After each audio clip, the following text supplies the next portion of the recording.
안녕하세요. 오늘도 시청해주셔서 감사드리고요. 바로 사연 읽어보겠습니다. 요즘처럼 기온이 떨어지는 날이면 늘 생각나는 일이 있습니다. 제 아들의 재능을 탐냈던 몰상식한 집안과 제게 아낌없는 도움을 나눠주었던 스승님에 대한 일이죠. 저의 부족한 면까지 모두 끌어안아 주었던 스승님 덕분에 한때는 왈가닥이었던 제가 어느덧 어엿한 엄마가 되었답니다.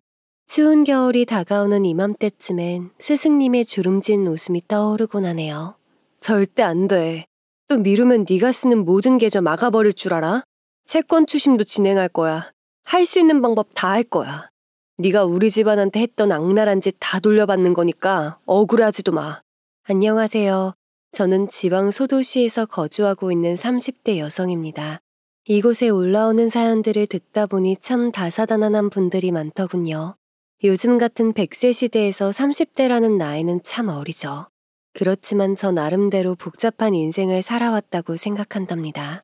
전 사실 10대 때 질풍노동의 시기를 보냈어요. 사춘기가 꽤 강하게 왔었죠. 그렇다고 누군가에게 피해주는 일을 한 것은 아닙니다. 다만 학생의 본분이 왜 공부인지 납득하지 못하고 밖으로 싸돌아다니기 일쑤였어요. 저희 부모님은 제가 특별히 사고를 치지 않는 이상 학업에 신경 쓰는 분들이 아니셨습니다. 그저 건강하기만 하면 됐다는 생각을 갖고 계셨죠. 그래서 제가 더 날뛰었던 것 같아요.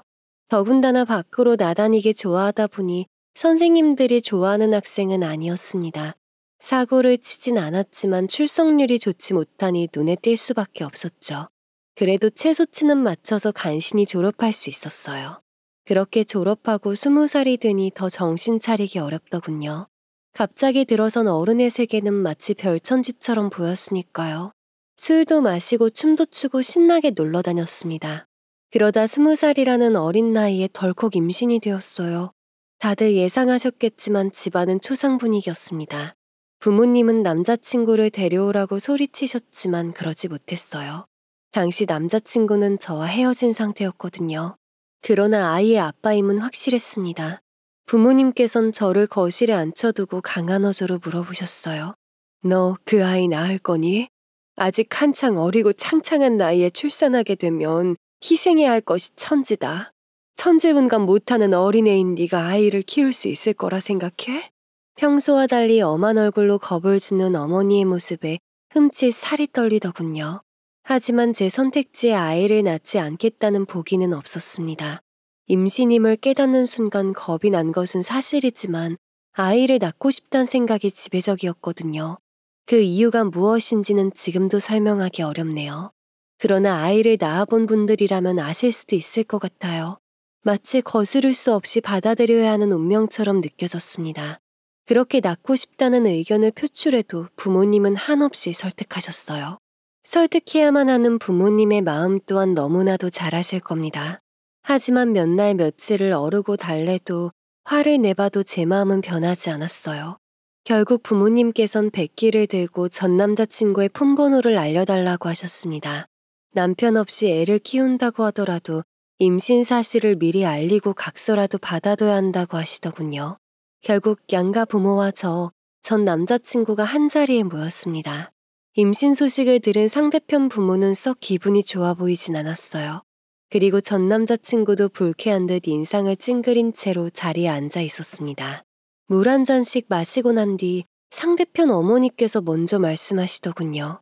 애를 낳으시겠다고요? 참나, 대체 뭔 생각으로 낳으려는 건지 모르겠는데 혹시 나중에 딴소리 할까봐 미리 각서 써왔습니다. 여기에 사인만 해주시면 저희도 그냥 모르는 사람인 척 살게요. 그렇게 내밀어진 종이엔 양육비 청구 금지 각서라고 적혀 있었습니다. 양육권을 행사하지 않겠다는 각서를 받으려던 저희와 달리 상대쪽은 제가 돈 달라고 할까봐 겁이 난 모양이더군요. 그 모습에 기가 찼습니다. 같이 만들어낸 생명을 누구는 책임지려 애쓰고 누구는 회피하려 애쓰는 꼴이었죠. 저는 단박에 지장을 찍으며 양육권 포기 각서를 내밀었어요. 상대편 부모와 전 남자친구는 제가 돈을 요구할 거라 확신했던 모양인지 양육권 포기 각서를 보곤 살짝 놀란 눈치였습니다. 그리고 마치 땡 잡았다는 듯이 신난 모양새로 냉큼 도장을 찍더군요. 그렇게 아이에 대한 친권은 간단하게 정리가 되었습니다. 어차피 서로 결혼할 생각이 없었기 때문에 가능한 일이었죠. 이후 전 남자친구와 그의 부모는 정말 약속대로 일절 연락이 없었습니다. 저도 오히려 그 편이 좋았죠. 생각해보니 딱 한 번 연락 온 적이 있었네요. 전 남자친구의 여자친구로부터 온 연락이었습니다. 어쩌다 보니 저의 존재를 알게 된 모양인데 되뜸 연락 와선 나중에 자기 남자친구더러 책임지라고 할 생각이라면 꿈깨라는 거예요. 그럴 생각조차 없는 사람에게 말이죠. 저는 절대 그럴 생각 없고요. 그쪽에서 먼저 연락 오지 않기만을 바라는 사람입니다. 이런 연락도 불쾌하니까 앞으로 다신 하지 마세요. 그 이후로는 정말 아무런 연락도 오지 않더군요. 그렇게 시간이 지나 21살의 나이에 아들을 출산했습니다. 눈물과 콧물 그리고 땀으로 범벅된 저는 제 아들을 보는 순간 엄청난 감동을 느꼈어요. 그때 그 순간은 거진 20년 가까이 지난 지금도 잊혀지지가 않습니다. 아이와 만난 그 이후부터 제 인생은 확 바뀌었어요. 여러분들은 애벌레의 변태 과정을 아시나요? 보통은 이렇게 말씀하실 겁니다. 애벌레가 번데기가 되고 그 다음에 나비가 되는 거라고요. 그리고 대부분의 사람들은 애벌레에 더듬이와 날개가 생겨 나비가 되는 거라 생각하실 겁니다. 하지만 실제는 다릅니다. 번데기 속에 들어간 애벌레는 소화효소를 만들어낸 뒤 자신의 몸을 모두 녹여요. 마치 액체처럼 걸쭉하게 말이죠. 그리고 애벌레를 구성하던 세포들은 다시 나비의 형태로 재구성됩니다. 정말 신기하지 않나요? 말 그대로 재탄생하는 거죠. 아이를 출산한 뒤의 제 모습은 마치 애벌레에서 나비로 변한 것 같았어요. 하나부터 10까지 인생을 대하는 모든 모습에 변화가 생겼습니다. 오로지 아이를 키워내는 것만이 제 인생의 전부인 양 살았어요. 훌륭하게 키우겠다는 의지와는 다릅니다. 그저 이 아이가 원하는 것은 모두 가져다주고 싶었어요. 친정엄마도 깜짝 놀랄 정도였죠. 저는 아이 이유식을 시작하자마자 아르바이트를 알아보았어요. 평일엔 아이를 봐야 했지만 엄마가 쉬는 주말엔 육아를 부탁할 수 있었습니다. 그래서 주말만이라도 일을 하고 싶었어요. 그 이유는 간단했습니다. 아이 기저귀 하나부터 먹는 거 하나까지 좀 더 좋은 걸 해주고 싶었거든요. 아르바이트를 하겠다고? 너 내 딸 맞니? 왜 돈 벌어야 하는지 모르겠다면서 죽을 때까지 엄마 아빠 돈 쓰면서 살겠다고 철딱서니 없는 말만 하던 내 딸 맞냔 말이야. 그렇게 하나둘씩 사회생활에 발을 딛게 되었습니다. 처음엔 식당 서빙만 하다가 점점 일을 늘려나가기 시작했어요. 그렇게 살아가다 보니 제게도 재능이 있다는 걸 알게 되었습니다. 바로 끈기와 의지였죠.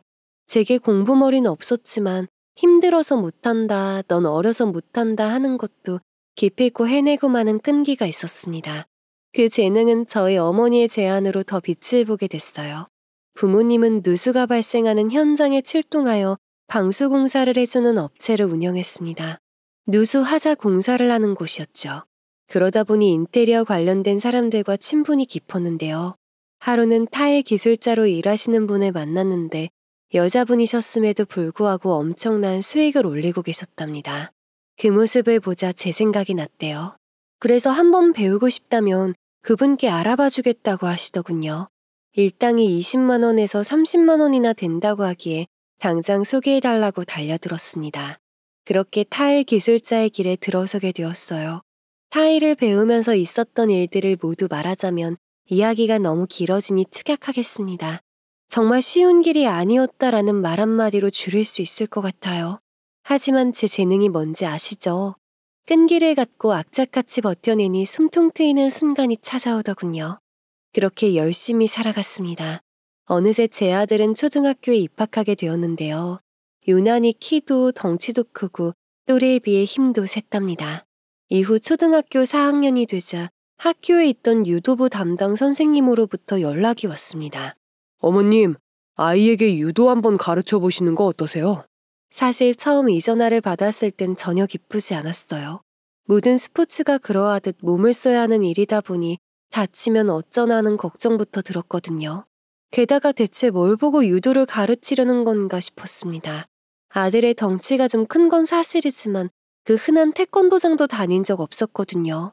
평소 몸 쓰는 일을 그다지 좋아하지 않았던 아이였기에 말을 돌렸습니다. 그런데 생각보다 그 선생님의 구애가 엄청나더군요. 수시로 전화하는 건 물론이며 아이와 함께 가정 방문도 하는 겁니다. 딱 한 번만 아이를 유도장에 데려와 보시면 안 되겠니요. 하루만 같이 운동해보고 아들이 싫다고 하면 자기도 더 이상 매달리지 않겠답니다. 귀찮은 마음에 알겠다고 한 뒤 아들과 함께 유도장을 방문했어요. 참 웃긴 게 친구들 다 다니는 태권도도 싫다고 하던 아들이 유도 체험 하루 만에 배워보고 싶다는 의지를 내보이더군요. 왜 하고 싶냐고 물어봤더니 그냥 재밌답니다. 반대로 선생님께는 왜 아이에게 가르치려 하냐 물었더니 뼈대부터 남다르답니다. 어떻게 해야 하나 고민돼서 부모님께 상담했더니 엄마가 딱 한마디 하시더군요. 하고 싶은 거 하라고 해. 쟤 보면 모르겠니? 딱 네 아들이야. 고집이 어찌나 센지 쟤 하고 싶은 거 못 보면 속병 날 게다. 대신 너 닮아 끈기도 강하니 기왕 시작한 거 상이라도 하나 타오지 않겠냐. 그 말을 들으니 결국 제 자식 이기는 부모 없다는 말이 맞구나 싶었죠. 결국 저도 아들의 성화에 못 이겨 유도부 생활을 허락했습니다. 그런데 엄마의 말이 딱 들어맞는 거예요. 상을 하나둘씩 타오기 시작한 거였죠. 처음엔 교내대회부터 시작해 나중엔 전국대회에 나가서도 상을 타오더군요. 상을 타니 아이도 유도에 더 푹 빠지기 시작했습니다. 저는 아이가 행복하다면 그걸로 됐다고 생각하는 사람이었기에 결국 응원하고 지원해주게 되었어요. 유도 꿈나무로서 지역신문에도 나오게 되었는데 그것이 문제였을까요? 10년 넘도록 아무런 연락도 없던 전 남자친구로부터 전화가 왔습니다. 모든 연락을 피했더니 나중엔 직접 아이 학교 앞까지 찾아온 거예요. 아들과 함께 집 앞에 서 있는 모습을 보는데 혈압이 치솟아 오르더군요. 아들은 갑자기 나타난 아빠라는 존재에 얼떨떨한 듯 보였습니다. 다행히 집에 엄마가 계셨기에 아이를 부탁하고 전 남자친구를 끌고선 밖으로 나왔어요. 대체 무슨 생각이냐니까 잠깐만 대화하면 된답니다. 제가 하도 기피하니까 자기도 이 방법을 쓸 수밖에 없었다나요? 여전히 제 탓을 하더군요. 어쩔 수 없이 근처 카페로 향했습니다. 그리고 본론부터 이야기하라고 닥달했죠. 아니, 얼마 전에 신문에서 당신 얼굴 보고 깜짝 놀랐거든. 근데 옆에 나란히 앉아있는 애 얼굴 보니까 딱 봐도 내 아들이더라고. 얼굴 보는데 막 가슴이 시큰시큰하고 그러는 거야. 나도 부성애가 있었나 보더라. 마치 연기하듯이 가슴을 쥐어잡고선 인상을 찡그리며 말하는데 역겹게 그지없었습니다. 이제 와서 부성애라뇨? 그런 감정 있는 사람이 양육비 1원 보태기 싫어서 각서까지 썼을까요? 허튼 소리 하지 말라고 으름장을 놓자 이런 식으로 나오면 곤란하답니다. 그러면서 하는 말이 본인도 그 아이에 대한 소유권이 있대요. 소유권은 무슨 소유권이냐며 우리 애가 무슨 물건이냐 따져 물으니 쌍무시하더군요. 본론은 본인에게도 친권을 달라는 거였습니다. 법적으로 공동 친권을 인정해주면 끝이래요. 더 이상 자기가 나타날 일도 없을 거랍니다. 대신 순순히 해주지 않으면 법적 소송 걸어서 친권과 양육권 모두 가져올 거래요. 누가 봐도 그 속이 빤히 보이지 않나요? 키우기는 싫으니까 양육권은 필요 없고 친권만 갖고 싶다는 심보였죠. 그 뉴스 기사에서 차기 국가대표급 선수라고 칭찬이 잦아있는데 그걸 보니 아이의 재능이 탐났던 모양입니다. 국가대표 아들을 두고 있으면 나중에 어떤 콩고물이라도 떨어질까 싶어 찾아온 듯했죠. 어떻게 인간의 탈을 쓰고 이럴 수 있는지 헛웃음도 안 나오더군요. 친권? 말도 안 되는 소리 하지 마. 당신이 애한테 해준 게 대체 뭐가 있다고 친권인데? 웃기지 말라고 해. 절대 인정 못해. 앞으로 다신 아이 앞에 나타나지 마. 그렇게 소리치고 집으로 가는데 눈물이 뚝뚝 떨어졌습니다. 아들을 홀로 키우면서 강해야 한다고 수도 없이 되뇌었지만 그 순간만큼은 울음이 멈추지 않더군요. 혹시나 엄마와 아들이 걱정할까 싶어 집 근처 골목길에 숨었습니다. 그리고 눈물이 모두 멎은 다음에야 집에 들어갈 수 있었죠. 차분하게 가라앉은 집안 분위기에 아들도 눈치를 보고 있더군요. 그 모습이 안쓰러워 이리 오라고 부른 뒤 꼭 끌어안아 주었습니다. 그런데 아들이 제 귀에 속삭이는 말을 듣고선 다시 눈물이 터질 수밖에 없었어요. 제게 엄마 울지 마, 나 아빠 필요 없어, 엄마만 있으면 돼 라고 하는 거 있죠. 이 작은 아이가 얼마나 많은 생각을 했으면 제게 이런 말을 할 수 있는 걸까요? 부둥켜 안고 어웅엉 울고 있으니 엄마도 다가와 함께 끌어안고 눈물을 삼키셨습니다. 당연한 말이지만 아이가 자라면서 아빠의 존재에 대해 물은 적이 있었어요. 나는 아빠가 왜 없어? 하는 질문이 아니라 아빠는 살아있어? 하는 질문이었죠. 그 말을 듣곤 깜짝 놀랐습니다. 언젠간 아이가 물을 거라 생각하긴 했지만 이런 식으로 질문할 줄은 몰랐거든요. 아들은 덩치가 큰 것뿐만 아니라 IQ도 높고 지능도 또래에 비해 앞서 있다고 해요. 그래서 그런지 홀로 아버지의 존재에 대해 많은 고민을 해본 듯 싶었습니다. 저는 솔직하게 모든 걸 말해주었어요.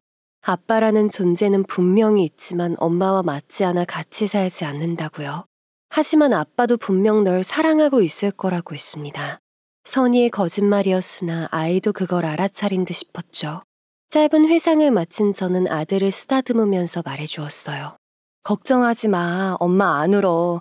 우리 사랑스러운 아들이 있는데 엄마가 울긴 왜 울어. 웃어야지, 그치? 싱긋 웃는 제 얼굴을 보고 눈물 범벅인 아들도 방긋 웃더군요. 이런 아들이 있기에 당당하게 살아갈 수 있었습니다. 그리고 이런 아들이 있기에 기필코 전 남자친구로부터 지켜내겠다고 다짐할 수 있었죠. 아이를 지키기 위해선 무엇보다 제가 더 강한 마음을 먹어야 했습니다. 이후 저녁이 되어 아버지가 퇴근하고 오신 뒤 다 같이 이야기를 나누었어요. 그리고 소송을 하든 재판을 하든 눈 하나 깜짝하지 않고 대응하기로 결정했습니다. 어찌됐든 지금까지 양육비 한 푼 낸 적 없고 아이를 보고 싶어하는 연락 한 번도 없었던 사람이에요. 법원에서도 이 점을 참작하여 무조건 저희 편을 들어줄 거라 확신했습니다. 더군다나 아들 또한 아빠에 대한 애틋함이 전혀 없었어요. 당연하겠죠. 얼굴도 본 적 없으니까요. 게다가 아이의 의사가 가장 중요한 터라 저희 쪽이 훨씬 유리한 상황이었습니다. 그렇게 약 한 달간의 시간이 지난 유도 대회가 있는 날이었어요. 그리고 그날 아침 소장을 받게 됩니다. 전 남자친구가 말했던 친권과 양육권 분쟁 소송이었죠. 올게 왔구나 하는 마음이었습니다. 이게 또 하필이면 유도 대회 날 오다니 아이 아빠로서 하등 도움이 안 되는구나 싶었죠. 그놈이 진짜 제정신이 아니구나. 됐다. 겁먹을 필요 없어. 엄마 아빠가 있는데 뭐가 걱정이니. 어떻게 해서든 지켜줄 테니 걱정 말거라. 든든한 버팀목이 되어주시는 부모님 덕분에 안정된 상태로 아이와 함께 대회에 참석할 수 있었어요. 그런데 응원석으로 향하다가 문득 익숙한 얼굴을 발견하게 됩니다. 처음엔 긴가민가 했는데 계속 보다 보니 누군지 알겠더군요. 다름 아닌 고등학교 시절 호랑이 선생님으로 불리던 선생님이셨습니다. 당시 엘리트 코스로 금세 교사가 된 분이셔서 저와는 8살 차이밖에 나지 않았어요. 그런데다 초임으로 여고에 오다 보니 학생들이 되려 선생님을 이겨먹으려 들더군요. 그러다 보니까 한 해가 지날 때마다 선생님도 엄해지기 시작했고 제가 고등학교 3학년이었을 시점엔 호랑이 선생님으로 불릴 만큼 엄해지셨습니다. 그리고 그 당시 질풍노도의 시기를 보내던 저는 이 선생님께 참 많이 혼났던 기억이 있었죠. 그래서 선뜻 아는 척하기가 어려웠습니다만 모른 척하는 건 서로 불편할 것 같아 인사를 건넸어요. 안녕하세요 한마디만 했을 뿐인데 절 보시더니 금방 알아차리시더군요. 제 이름을 부르며 인사하시기에 10년이 지난 지금도 기억하시다니 어쩐지 뭉클한 느낌도 들었답니다. 그런데 주변에 앉아있던 학부모들이 다 같이 기웃거리더군요. 다들 궁금해하시기에 제가 고등학교 다닐 때 선생님이셨다고 하니 깜짝 놀라는 겁니다. 그러더니 제가 어떤 학생이었는지 물어보는 게 아니겠어요? 당시 동일 지역 내 유도부 아이들 중에서는 저희 아들이 가장 실력이 좋았습니다. 그래서 알게 모르게 유도부 학부모들 사이에서 시기 질투가 있었어요. 그 때문인지 학부모들은 저에 대한 안 좋은 이야기를 듣길 바라는 듯이 눈을 반짝이면서 선생님을 쳐다보는 겁니다. 그때 당시 땡땡이 치다가 이 선생님께 걸렸던 기억이 한둘이 아닌 터라 놀기 좋아하는 학생이었다고 말씀하시겠다 싶더군요. 왜 하필 여기서 내 치부를 아는 사람을 만났을까 하는 후회가 들던 찰나 호랑이 선생님의 입이 열렸습니다. 학교 다닐 때 참 착한 학생이었어요. 수업 들을 때도 앞자리에 앉아서 똘망똘망하게 쳐다보는 아이였죠. 참 예쁘게 잘 컸구나. 그런데 제 예상과 다른 말이 나오는 게 아니겠어요. 선생님은 주름이 구겨지듯 싱긋 웃어 보이셨습니다. 그리곤 제 어깨를 토닥여 주시는데 울컥하는 느낌이 들더군요. 주변 학부모들은 그 말을 듣곤 정말이냐며 의외라는 식으로 절 치켜 세워주었습니다. 몰랐는데 공부도 꽤 잘하셨나 봐요 하면서요. 사실 남편 없이 혼자 아이를 키우다 보니 은은한 편견이 느껴질 때도 있었습니다. 그런데 선생님 덕분에 좋은 이미지가 생긴 것 같아 감사한 마음이 들었죠. 그렇게 선생님의 옆자리에 앉아 응원하면서 많은 것들을 듣게 되었습니다.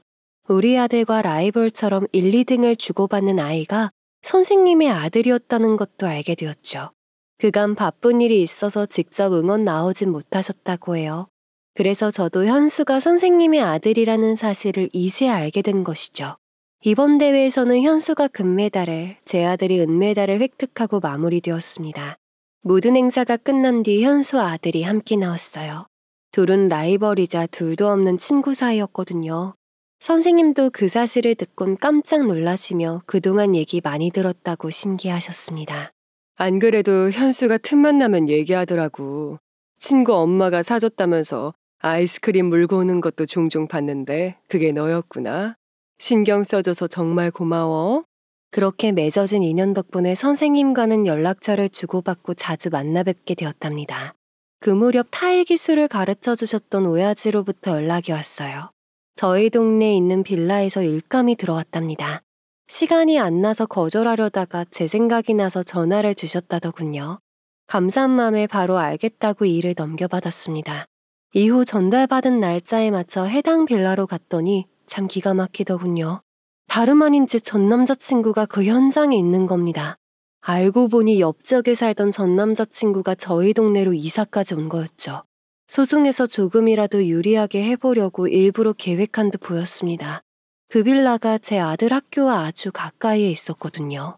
아들은 그 학교에 소속된 유도부였기에 만약 양육권이 전 남자친구에게 넘겨진다 하더라도 전학을 갈 순 없었습니다. 그래서 의도하고 이쪽으로 이사 온 거라는 생각이 강하게 들더군요. 아마 법원에서도 아이를 위해 이사까지 할 만큼 노력하는 아버지로 받아들이겠죠. 여기로 이사까지 오다니 진짜 너무하지 않냐며 따졌더니 천연덕스럽게 말하더군요. 너 지금 오해하는 것 같은데 나 원래 이 동네로 이사 오려고 했어. 부모님이 여기 근처에서 학원 하시거든. 그 학원이 좀 커져서 나도 하는 일 관두고 부모님 일 도우러 온 거야. 10년 전 사귈 당시에 부모님이 학원 강사라는 말은 들었었는데 어느새 학원까지 차렸나 봐요. 어찌됐든 전 남자친구가 살 집이라 생각하니 당장 일을 때려치우고 싶었습니다. 하지만 소개해주신 스승님께 누가 되는 상황이다 보니 할 수 없더군요. 그런데 일하는 내내 사사건건 트집 잡는 게 아니겠어요? 알아서 다 잘한다고 말해도 이건 왜 이러냐, 저건 문제 있는 거 아니냐 시비를 거니 여간 힘든 일이 아니었습니다. 전 지금까지 타일 기술자의 길에 들어선 것에 대해서 한 번도 후회한 적이 없었습니다. 하지만 그날만큼은 비참하더군요. 그리고 이게 법적 공방에 사용될 줄은 꿈에도 몰랐습니다. 타일 공사 중인 모습을 저 몰래 촬영했었나 봐요. 법정에서 그 자료를 들이밀면서 이런 일을 하는 사람이 바빠서 아이를 제대로 케어해 줄 수 있겠냐고 하는 겁니다. 전 남자친구는 제게 손가락질까지 하며 열변을 토하더군요. 본인은 시간적인 여유도 금전적인 여유도 저보다 우세하대요. 그래서 아이가 원하는 유도 선수 생활을 더 풍족하게 지원해 줄 수 있다는 거죠. 그럼에도 불구하고 제가 고용한 변호사는 크게 반박하지 않았습니다. 저는 너무 억울해서 말도 제대로 안 나왔어요. 그럴 때 저 대신 말해달라고 고용하는 게 변호사잖아요. 그런데 비용을 많이 지불하지 않아서 그런 건지 아니면 제가 잘못 고른 건지 제대로 반박도 하지 않아 정말 답답했습니다. 이에 전 남자친구는 더욱 기세등등해져선 법원을 나서는 제게도 한마디 하더군요. 타일 기술자를 폄하하는 건 아니고 그것도 돈 많이 버는 건 맞는데 적어도 우리 아들 국가대표 보내려면 집 한 채는 있어야 하지 않나? 너네 집 아직 전세 아니야? 비웃는 그 모습에 치가 떨렸습니다. 돈으로 비참해지기 싫어서 잠자는 시간까지 줄여가며 일했어요. 그런데 누구보다도 비참해지기 싫은 전 남자친구 앞에서 돈 문제로 비웃음을 당하니 정말 괴로웠습니다. 하지만 저의 괴로움보다 중요한 건 아이를 지키는 거였어요. 그 어떤 자극에도 흔들리지 않으려고 노력했습니다. 자극받아 버럭하는 모습을 보이면 그것 또한 법정에서 약점으로 쓰일 거란 걸 잘 알았거든요. 그리고 법적 다툼을 시작하면서 알게 된 사실이 하나 있습니다. 양육권 및 양육비 관련된 각서는 법적으로 아무런 강제성이 없다는 것이었죠. 하지만 그 각서 하나로 저희에게 이점이 많은 것은 사실이었습니다. 남자 쪽에서 양육권을 포기하고 양육비를 청구하지 않길 바랐다는 것은 그만큼 아이에게 애착이 없다는 뜻이니까요. 어떻게 보면 부모님의 선견 지명이기도 했죠. 하지만 변수는 있었습니다. 그쪽은 유능한 변호사를 선임한 모양이지만 저희는 그만한 능력이 없었어요. 그래서 그런지 누가 봐도 승기를 갖고 있는 건 저희 쪽이었으나 변호사의 도움은 미미했죠. 자칫하다 아이의 친권과 양육권을 빼앗기게 될까봐 겁이 났습니다. 그때 마침 호랑이 선생님 얼굴이 떠오르더군요. 주변 학부모들이 선생님을 추켜 세우며 남편분께서 변호사라고 말했던 게 생각났거든요. 혹시나 하는 마음으로 선생님께 연락을 드렸고 카페에서 만나 모든 이야기를 털어놓았습니다. 이야기를 다 전해들은 선생님께선 저보다 더 분노하셨어요. 정말 파렴치한 인간이구나. 어쩜 그럴 수가 있니? 내가 남편에게 잘 얘기해보마. 분명 도와줄 거야. 그동안 한 번씩 현수 데려다가 밥해 먹인 거 다 알고 있어. 네가 우리 애 챙겨준 만큼 나도 이번 기회에 보답할 수 있게 해주렴. 저는 감사하다는 말과 함께 선생님의 손을 꼭 잡았습니다. 그런데 처음 선생님을 보았을 적에도 통통하던 10년 전에 비해 많이 날씬해지셨다 싶었는데요. 이번에 보니 그 사이에 더 살이 빠지신 겁니다. 잡은 손이 너무나도 가녀려 애틋한 마음까지 느껴질 정도였죠. 혹시 무슨 일 있으신지 넌지시 여쭤보았습니다. 그랬더니 그 특유의 주름 구기는 웃음을 지으시며 말씀하시더군요. 대장암에 걸리셨다는 것을요. 그 말을 듣고선 저도 모르게 헉하는 소리와 함께 입을 막았습니다. 순식간에 눈물이 차오르더군요. 그 반응을 이미 예상하신 듯 제게 휴지를 내미시며 담담히 말을 이어나가셨습니다. 이미 다른 기관으로 전이된 단계여서 생존율이 고작 20%도 되지 않는답니다. 한참 항암 치료받느라 2주마다 입원을 하셨대요. 그래서 그간 현수 유도대회 때도 참석하지 못했었다는 거죠. 현재는 신장도 제거한 상태이고 머리도 가발이시랍니다. 항암 부작용 때문에 구내염이 생겨 음식도 잘 못 드신대요. 그로 인해 나날이 살이 빠지셨던 거죠. 붉은 눈물방울을 떨어뜨리는 절 보며 싱긋 웃어 보인 선생님은 괜찮다는 말만 하셨습니다. 이미 맘의 준비는 다 끝냈고 그저 남은 남편과 아들이 걱정될 뿐이라고 하셨죠. 제가 해드릴 수 있는 건 많지 않지만 그래도 앞으로 더 현수를 살뜰히 챙기겠다고 약속드렸습니다. 그리고 선생님의 남편분을 만나게 되어 더 체계적으로 소송에 임할 수 있었어요. 남편분께선 성의 없이 행했던 이전의 변호사와 달리 소소하고 작은 증거들까지 수집하여 제가 이길 수 있도록 최선을 다해 주셨죠. 그러던 어느 날이었습니다. 퇴근하고 돌아오니 아버지 혼자 하염없이 술을 마시고 계셨어요. 아빠, 뭔 술을 이렇게 많이 마셨어? 무슨 일 있어? 깜짝 놀란 제가 아버지의 손을 붙잡고 묻자 아무 일 없다면서 고개를 돌리시더군요. 저는 그 즉시 안방으로 들어갔습니다. 안방 침대 위에 앉아있는 엄마가 보여 그 앞으로 가자 눈물을 흘리고 계시는 겁니다. 대체 무슨 일이냐 캐물으니 결국 사실대로 다 말씀해 주시더군요. 알고 보니 오늘 한 학원에서 건물 전체에 방수공사를 하고 싶다고 연락이 왔답니다. 오랜만에 대형 건수다 싶어 신나서 찾아가셨대요. 일손이 부족할까봐 엄마도 함께 방문하셨답니다. 그런데 진상도 그런 진상이 없더래요. 같이 간 일꾼이 혀를 내두를 정도로 잔인하리만치 진상짓을 하더랍니다. 대체 어떤 짓을 한 거냐고 물어보니 모든 걸 다 말해주진 않으시고 한 가지 일만 알려주시더군요. 방수 작업한다고 옥상에 있던 짐을 아래층으로 옮겨두었대요. 그리고 모두 다 마치고 다시 옮겨두니 눈이 뒤집어져서 달려들더랍니다. 원래 있던 그 위치 그대로 원상복귀하라면서요. 예를 들어 박스가 3개 있었다면 그 박스를 정확한 위치에 놓을 때까지 돈을 안 줬답니다. 1cm 뒤로 해서 1cm 옆으로 이런 식으로 명령하는 건 기본이었고요. 빨간색 박스가 맨 위로 가야 한다고 빠꾸, 박스 무서리가 삐뚤다고 빠꾸시키면서 그렇게 괴롭혔대요. 처음에 화도 내고 부탁도 하고 그랬답니다. 그런데 제대로 마무리 안 되면 돈을 주지 않겠다고 협박한 거예요. 심지어 같이 데려간 다른 일꾼들 일당도 줘야 하는 상황이었죠. 그런 상황에 돈 갖고 협박하니 별 수 없었답니다. 그 과정에서 너희 애비 마음이 많이 다쳤을 게다. 자기보다 한참 어린 녀석한테 놀림을 당했으니까 말이야. 하다 안 돼서 나중에 저 무뚝뚝한 양반이 구걸하다시피 부탁까지 했어. 그렇게 그 사람의 성에 찰 때까지 비위를 맞춰준 다음에야 돈을 입금해 주더랍니다.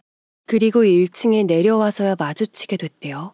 제 전 남자친구와 그 부모를요. 맞습니다. 그 학원이 바로 전 남자친구의 부모가 운영하는 곳이었습니다. 그리고 악랄하게 부모님을 괴롭혔던 인간은 그 전 남자친구의 친형이라는 작자였어요.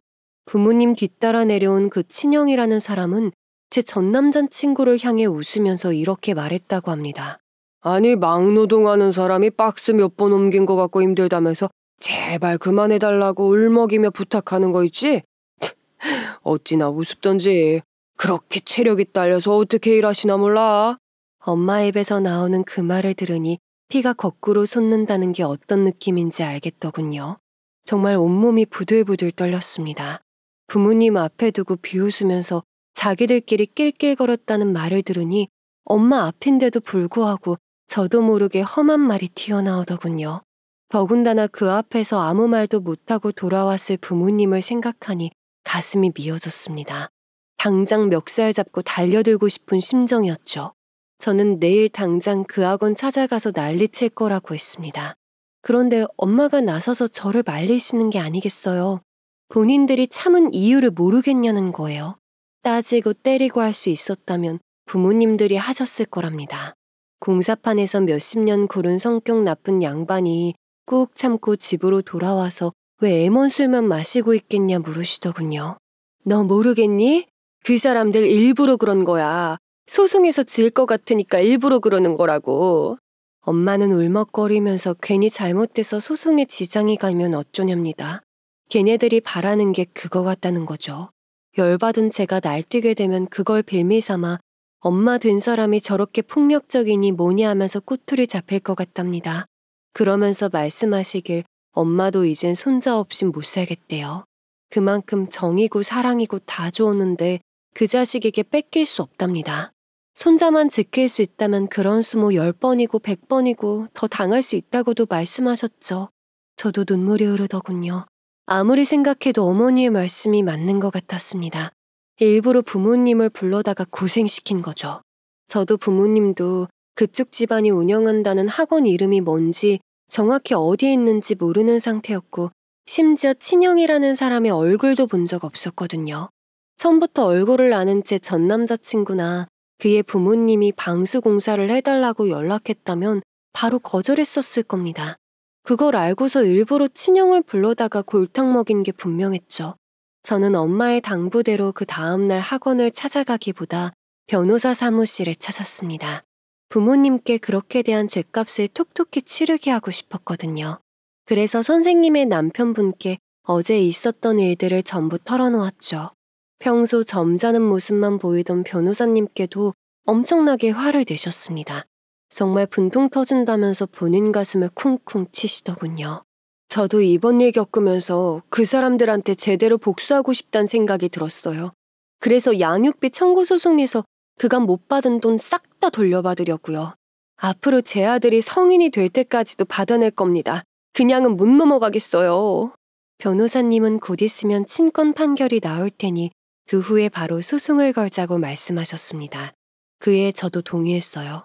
법적으로 배상받을 수 있는 건 뭐든 다 받아내고 싶었습니다. 저희 부모님을 건드린 죗값은 단단히 치르게 만들어야 하니까요. 그렇게 시간이 흘러 결정적인 날이 다가왔습니다. 자녀가 13세 이상이라면 스스로 의견을 말할 수 있는 자격이 주어지거든요. 그래서 아들이 직접 법정에 서서 누구와 살고 싶은지 말하는 날이 온 것이죠. 당연하게도 제 아들은 고민 없이 저와 함께 살고 싶다고 말했습니다. 그러면서 아빠는 잘 모르는 사람이라고 덧붙였더니 전 남자친구가 발끈하더군요. 저 자식이 지 아비도 못 알아본다면서 소리치고 난리 피우는 겁니다. 당연하게도 재판부는 제 손을 들어주어 사건이 마무리되었어요.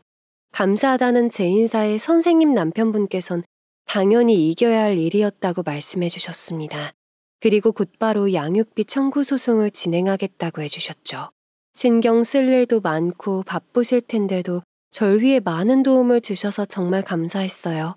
이후 평화로운 날들이 이어졌지만 그 기간은 한 달이 채 지나지 않았습니다. 양육비 소송을 걸자 상대방에서 더 난리가 났거든요. 지난번에 알아챈 저희 집 주소로 직접 찾아오기까지 했습니다. 예전에 각서 쓴 거 잊었니? 절대 양육비 청구하지 않겠다고 쓴 각서 말이야. 그런데 양육비 청구래? 네가 그러고도 인간이니? 자식 가지고 장사해? 양육권 주장하지 않겠다는 각서를 깬 사람이 누군데 참 그쪽 부모님도 대단한 사람이더군요. 제게 삿대질을 하면서 얼굴이 시뻘개져선 화를 내는데 지나가던 사람이 보면 정말 제가 잘못한 줄 알겠다 싶을 정도였습니다. 정말로 억울해 보이셨거든요. 그런데 막상 찾아와서 따지는 모습을 보니 전 되려 차분해졌답니다. 승기를 잡고 있는 사람이 누군지 뻔히 보였거든요. 아마 저들도 여러 변호사를 찾아가 보고 자문도 구해봤을 겁니다. 하지만 그 어떤 변호사도 같은 말을 했을 거예요. 이 싸움에서 불리한 건 상대편이라는 것을요. 그래서 어떻게든 해보려고 저희 부모님을 건드려 절 자극했던 거일 테니까요. 그래서 이번 자극에도 넘어가지 않기 위해 차분함을 유지했습니다. 자식 가지고 장사하는 게 누군지 똑바로 아셨으면 좋겠네요. 적어도 아이를 위해 살아온 저는 아니거든요. 10년이 넘도록 아무 소식 없다가 유도 선수가 된다고 하니 구미가 당기셨나 봐요. 양육권이니 친권이니 따지는 거 보면 말이에요. 저들은 스스로 제 무덤을 판 꼴이었습니다. 미혼모의 양육비 청구는 우선 전 남자친구가 아이의 아버지가 확실한지를 파악하기 위한 인지소송을 진행해야 해요. 그런데 그쪽에서 먼저 친권 및 양육권 소송을 걸어왔었으니 스스로 인정한 셈이었죠. 본인이 제 아들의 아버지임을요. 상대편 부모는 잔뜩 일그러진 얼굴로 저희를 향해 항의했습니다. 당장 소송을 취하하래요. 아니면 가만히 있지 않겠답니다. 저는 가만히 있든 안 있든 알아서 하시고 다시 한 번 더 저희 집으로 찾아오면 신고할 거란 말을 남겼습니다. 그렇게 문을 닫고 나니 발로 뻥 차는 게 아니겠어요? 진짜 저 집안 사람들은 하나같이 정상이 아니구나 싶었죠. 그래도 잔뜩 열이 나서 흥분하는 모습을 보니 꽃이단 생각이 들더군요. 그 무렵 선생님의 건강은 더욱 악화되기 시작했습니다. 전에는 그래도 함께 커피 마시고 수다 떨 수 있는 여유는 있었어요. 그런데 이젠 집 밖으로 나오는 것조차 힘들어 하셨죠. 그래서 시간이 날 때마다 선생님 댁을 찾아가 이야기를 나누며 시간을 보냈어요. 미주알 고주알 제가 떠드는 이야기를 듣고 있는 것만으로도 행복하다며 좋아해 주셨던 기억이 납니다.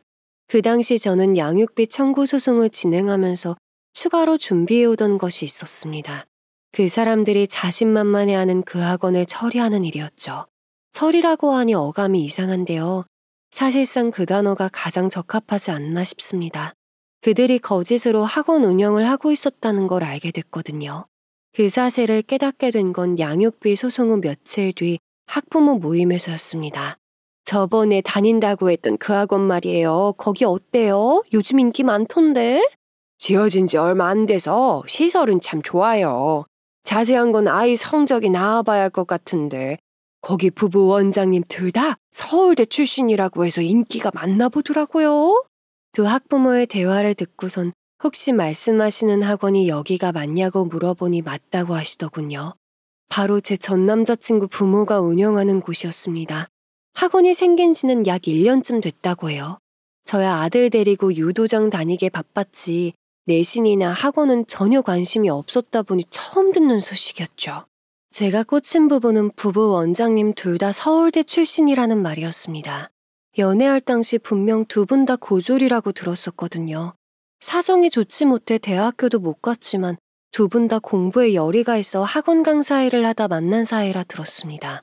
그때 당시 전 남자친구가 자신의 부모님이 얼마나 대단한 사람인지 아냐며 미주알 고주알 다 말했던 터라 명확하게 기억이 나더군요. 어쩐지 좀 이상하다 생각하긴 했습니다.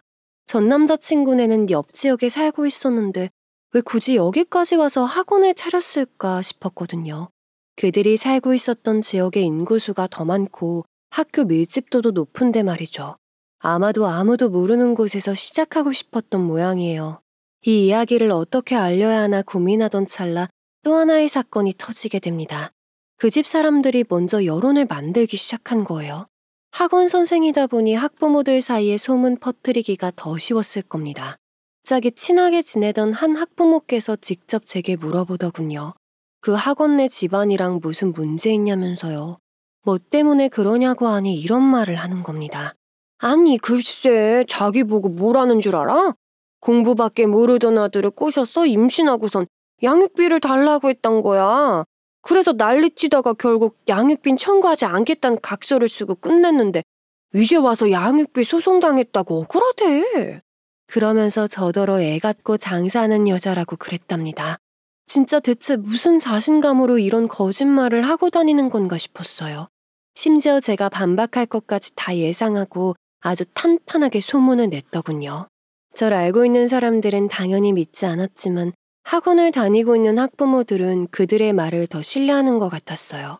아무래도 본인과 더 친분이 있는 사람 말을 믿게 되는 건 인간의 본성인가 봅니다. 어찌됐든 억울한 상황에 놓이니 진짜 내 사람이 누군지 구분이 되더군요. 이때다 싶어 상대편에 붙어 덩달아 험담하는 사람들도 있었고 제게 연락해 그 사람들이 헛소문을 퍼뜨린다고 같이 화내주는 사람도 있었습니다. 그 중에선 고등학교 선생님도 포함됐어요. 선생님은 이미 학부모들의 애정을 많이 받고 있는 인물이었습니다. 선생님이라는 직업이 주는 신뢰도뿐만 아니라 남편분께서 변호사다 보니 그 명예가 더 높았죠. 심지어 법적으로 곤란한 상황에 처한 이들을 모일폰으로 도와주신 적도 덜어 있다고 해요. 그러다 보니 선생님의 귀에 이 소문이 들어가는 것도 일순간이었습니다. 제가 걱정이 되셨는지 바로 전화를 주셨더군요. 소문 들었어. 그거 그 집안 사람들이 낸 거지? 진짜 천벌받을 사람들 아니니? 선생님의 목소리를 들으니 코끝이 찡했어요. 오랜만에 버럭 화를 내는 모습을 보니 고등학교 시절 호랑이 선생님으로 돌아간 것처럼 느껴졌죠. 제가 하하 하고 웃음을 터뜨리니 선생님께선 뭐가 좋아서 웃느냐며 꾸짖으셨습니다. 그렇게 꾸짖는 모습까지 예전으로 돌아간 것 같아서 괜히 기분이 좋았어요. 암투병 이후로 이빨 빠진 호랑이가 된 줄 알았더니 선생님도 여전히 성질이 남아있으셨던 모양입니다. 저는 선생님께 그 부부의 고조랑력을 모두 말해주었어요. 조만간 퍼뜨릴 생각 중이니 걱정하지 마시라고 말씀드렸죠. 선생님께선 그렇게 되면 본인이 힘을 더 실어줄 테니 꼭 자기에게도 말해달라고 하셨습니다. 저는 제 걱정일랑 마시고 건강에 더 신경 쓰시라며 당부드렸죠. 그리고 며칠 뒤 직접 학원에 찾아갔습니다. 막상 제 발로 찾아오니 놀란 눈치더군요. 전 남자친구는 학원 인포메이션 자리에 앉아있는 상태였습니다. 어쩐 일이냐고 톡 쏘아 물어보기에 너네 부모님 부르라고 했죠. 그랬더니 콧방귀를 뀌며 영업방해로 경찰 부르기 전에 가라는 겁니다. 제대로 상황 파악도 못하고 있는 것 같길래 제가 갖고 있던 카드를 꺼내들었어요. 지금 안 부르면 너네 부모님 고졸이라고 소문내고 다녀도 된다는 말로 알아들을게. 제 말을 듣자 전 남자친구의 얼굴이 잿빛처럼 변하더군요. 실제로 그렇게 안색이 변하는 건 처음 봤습니다. 정말 놀랐는지 어버버거리더니 잠깐만 기다리라며 후다닥 뛰어가는 거 있죠. 그 모습이 어찌나 웃기던지. 본인도 사귈 시절 제게 말했던 그 기억이 났던 모양입니다. 그의 부모님이 제 눈앞에 나타날까진 5분도 채 걸리지 않았어요. 급히 상담실로 저를 데려가더니 앉히더군요. 그리고 그 사납던 전 남자친구의 엄마 얼굴에 온화한 미소가 퍼지는 게 아니겠어요? 그렇게 상반된 모습이 있는 줄은 꿈에도 몰랐습니다. 커피 마실 거냐 물어보는 것부터가 다른 사람 같았죠. 저는 오래 얘기할 생각 없으니까 냉수만 달라고 했어요. 아무 말 없이 물만 홀짝이고 있었더니 재발절인 사람들이 먼저 입을 열었습니다. 혹시 최근에 퍼진 소문 때문에 그러는 거냐요? 그건 자기네들이 낸 게 아니랍니다.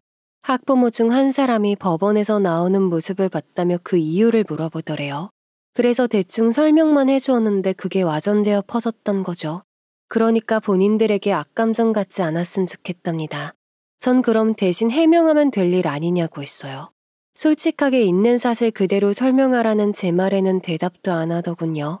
꿀먹은 벙어리처럼 자기들끼리 눈치만 보고 있는 거예요. 그러면서 살살 달래듯이 제게 양육비 얼마를 원하냐 묻는 겁니다. 최대한 원하는 금액에 맞춰서 줄 테니까 소송도 취하하고 우리끼리 합의를 보자는 거예요. 우리도 여기까지 오는데 참 힘들었어. 가난하게 살다가 어찌저찌 해서 학원까지 차리게 된 건데 사실 이것도 다 우리 돈 아니야. 빚져서 시작했고 원금 회수하려면 몇 년이 걸릴지 몰라. 그러니까 말인데 그 고졸 얘긴 좀 묻어주면 안 될까? 응? 제발 부탁할게. 저의 집 앞에 찾아와 따지던 그 사람과는 완전히 다른 사람인 줄 알았습니다. 제게 두 손 모아 구걸하는 모습을 보니 참 기분이 이상하더군요. 이들은 저희 부모님이 방수공사 대금 달라고 구걸하는 모습을 보며 비웃었었던 사람들이잖아요. 그런데 막상 반대 입장으로 보니 전혀 웃음조차 나지 않았습니다. 대체 남이 구걸하면서 비참해하는 모습을 보고 어떻게 웃음이 나왔던 걸까요? 복수하는 입장에서도 유쾌하지 않은데 말이죠.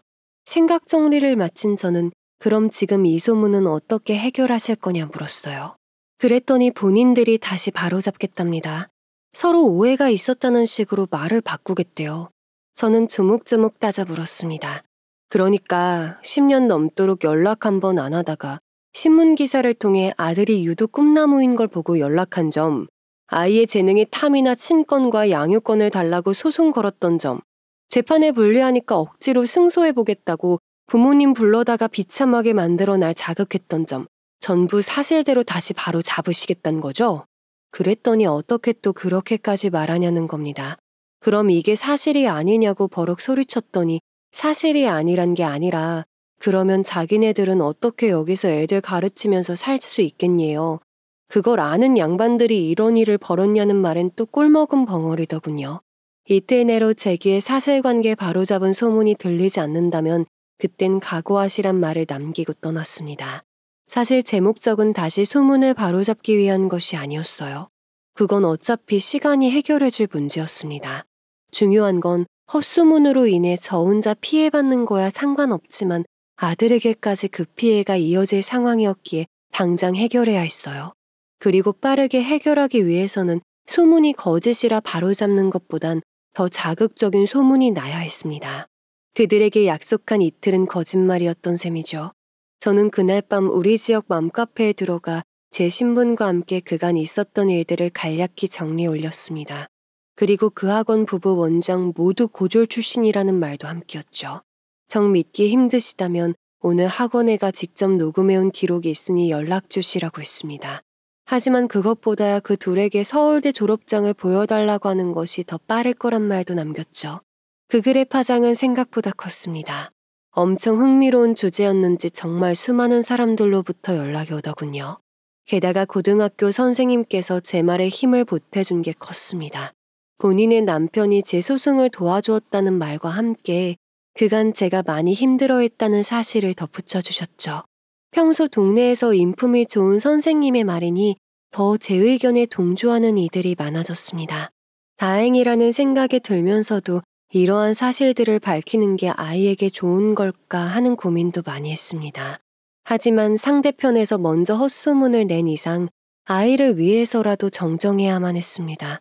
차라리 동정표를 받는 게 멸시를 당하는 것보다 나을 테니까요. 다행히 제 아들은 엄청난 체력만큼이나 단단한 정신을 갖고 있는 아이였습니다. 오히려 저에게 괜찮냐고 물어보더군요. 아마 아이도 여러 소문을 들은 탓이겠죠. 엄마는 괜찮아. 혹시 이상한 소문 듣고 학교에서 친구들이 괴롭히거나 따돌리거나 그러면 꼭 엄마한테 말해. 엄마는 무조건 네 편인 거 알지? 그러나 아들은 제 말을 들으면서 피식 웃더군요. 학교에서 자기를 괴롭히거나 따돌릴 만한 사람은 아무도 없답니다. 아무래도 전국대회에서도 상을 타오는 아이다 보니 괴롭힘 당할 일은 없겠더군요. 그 말에 저도 아들도 함께 웃음을 터뜨렸답니다. 사람들의 흥미를 끄는 소문은 엄청난 속도로 퍼지기 시작했어요. 고작 3일 만에 초등학교뿐만 아니라 근처 중학교와 고등학교에도 소문이 퍼졌죠. 그 학원에 아이를 보내는 학부모님의 말에 따르면 다 같이 몰려가 학력 위조한 거냐고 따졌다고 해요. 그런데 한마디 말도 못하고 고개만 숙이더랍니다. 다 같이 고소하겠다고 했더니 죄송하다고 그것만은 피해달라고 부탁하더래요. 그런데 어디 피해 입은 사람들이 부탁 하나에 마음을 바꾸겠나요? 그간 지불했던 학원비를 모두 환불해달라고 하자 그만한 돈은 없다고 하더랍니다. 거기서도 제게 말하듯 자기네 사정을 이해해달라고 했대요. 그 말에 뿔이 난 사람들은 단체로 고소를 시작했죠. 그리고 그 과정에서 제가 녹음했던 음성 파일도 유용하게 쓰였답니다. 당연히 그들의 패소로 마무리되었고 별도로 민사소송을 통해 손해배상까지 청구당하더군요. 그동안 사람들에게서 받은 학원비는 물론 위자료까지 물어주어야 했죠. 당연히 그 학원은 망했습니다. 제가 제기했던 양육비 소송까지 패소했으니 그 집안에서 물려주어야 하는 돈은 수억 원에 달했죠. 학원 창업한답시고 무리하게 대출까지 냈다니까 그 이자만 해도 감당하기 힘들었을 겁니다. 나중에 결국 파산 신청까지 하더군요. 하지만 조건이 안 맞았는지 승인이 떨어지지 않았기에 여전히 빚에 허덕이며 손해배상을 분납하고 있는 실정이랍니다. 아이 양육비도 분납하는 중인데요. 중간에 3개월가량 밀리길래 압류 신청을 넣었더니 요즘은 매달 꼬박꼬박 보내주고 있습니다. 그리고 한 번은 전 남자친구가 울면서 전화 온 적이 있었습니다. 1년만 양육비를 좀 미룰 수 없겠냐고 묻던데 칼같이 안 된다고 대답해 주었죠. 절대 안 돼. 또 미루면 네가 쓰는 모든 계좌 막아버릴 줄 알아? 채권 추심도 진행할 거야. 할 수 있는 방법 다 할 거야. 네가 우리 집안한테 했던 악랄한 짓 다 돌려받는 거니까 억울해하지도 마. 처음 친권 다툼부터 시작해 부모님이 겪은 수모와 헛소문으로 입은 피해까지 있으니 이 정도는 양반이라고 생각합니다. 그리고 저는 한동안 선생님과 변호사님을 만나뵈면서 시간을 보냈어요. 소송을 진행하는 동안 선생님의 암이 재발했거든요. 병원에서는 최대 1년 본다는 암울한 말을 남겨 다 같이 눈물을 쏟아내야만 했습니다. 하지만 선생님은 정말 담담하셨어요. 저희가 눈물 콧물 쏟아내는 모습을 보며 웃기까지 했죠. 그 특유의 주름을 구기는 듯한 웃음을요. 선생님네 가족과 저희 가족은 다 같이 바닷가로 여행도 다녀왔습니다. 그곳에서 잊지 못할 추억들을 정말 많이 만들었죠. 선생님께선 드넓은 바다를 보시며 제게 이런 말씀을 해주셨습니다. 넌 학창시절이 너의 치부라고 말하지만 난 그렇게 생각하지 않아. 널 보자마자 바로 기억했던 것도 그 이유야. 똘망똘망한 눈으로 왜 학생은 무조건 공부를 해야 하는지 모르겠다고 말하면서도 선생님들한테 어찌나 예의 바르던지. 선생님들 하나같이 다 입을 모아 쟤는 분명 큰 인물이 될 거라고 말했다니까. 저는 선생님들이 별로 안 좋아하는 학생이었다고 생각했어요. 그런데 전혀 그렇지 않았다고 말씀하시는 겁니다. 왜 공부 못한다고 회초리를 맞아야 하냐며 따지던 모습이 눈에 선하대요. 선생님들 모두 큰 인물이 될 거라고 말했던 부분에선 저도 모르게 쑥스러워 웃음이 나왔답니다. 선생님은 지금 생각하면 제 말이 다 맞는 것 같대요. 그 혈기 넘치는 아이들을 모아다 공부만 하라고 가르치니 반항심이 안 될 수 있겠냐면서요. 그렇게 선생님과 함께 과거 이야기를 나눌 때면 항상 마지막엔 웃음으로 끝이 났습니다. 그리고 머지않아 하늘나라로 떠나셨어요. 마지막 가시는 길에도 저희 가족들의 축복을 빌어주셨던 참 스승님이셨죠. 현재 제 아들은 중학생이에요. 그리고 여전히 유도에 푹 빠져 있답니다. 현수와는 티격태격하는 친구 사이로 지내면서 국가대표를 목표로 열심히 노력하고 있어요. 처음엔 현수도 선생님의 죽음 후 슬럼프가 와서 한동안 고생을 좀 했었습니다. 하지만 몇 년이 지난 요즘은 웃음도 늘었고 대회 성적도 우수의 유망주로서 활동하고 있어요. 제가 선생님의 빈자리를 다 채워줄 순 없겠지만 적어도 현수가 슬플 때 찾아올 수 있는 쉼터 역할은 해내고 있답니다. 그리고 일주일에 한 번은 꼭 집밥을 해먹이며 엄마된 마음으로 돌보고 있어요. 그것이 선생님께 드릴 수 있는 보은일 테니까요. 저는 언젠가 다시 선생님과 조우할 그날만을 기다리고 있습니다. 그때 두 손을 꼭 잡고 말씀드리고 싶어요. 저 선생님의 바람대로 큰 인물이 되기 위해 열심히 살았어요. 내 아이와 현수가 언제든지 기댈 수 있는 버팀목이 되기 위해 남 부끄럽지 않게 살았어요. 저 잘했죠? 하고 말이에요. 아마 선생님은 또 주름을 구기면서 웃어 보이실 겁니다. 그리고 잘했다고 제 머리를 쓰다듬어 주시겠죠. 그날을 상상하며 오늘을 살아가고 있답니다. 여기까지가 제가 살아온 이야기입니다. 여러분들에게 어떤 이야기로 들렸을지 모르겠네요. 단지 이렇게 살아온 인생도 있구나 하고 담담하게 들어주셨다면 좋겠습니다. 그리고 앞으로도 선생님 앞에 당당히 설 수 있도록 성실하게 살아가도록 할게요. 다른 이야기도 듣고 싶으시다면 구독과 좋아요, 알림 설정까지 부탁드립니다. 감사합니다.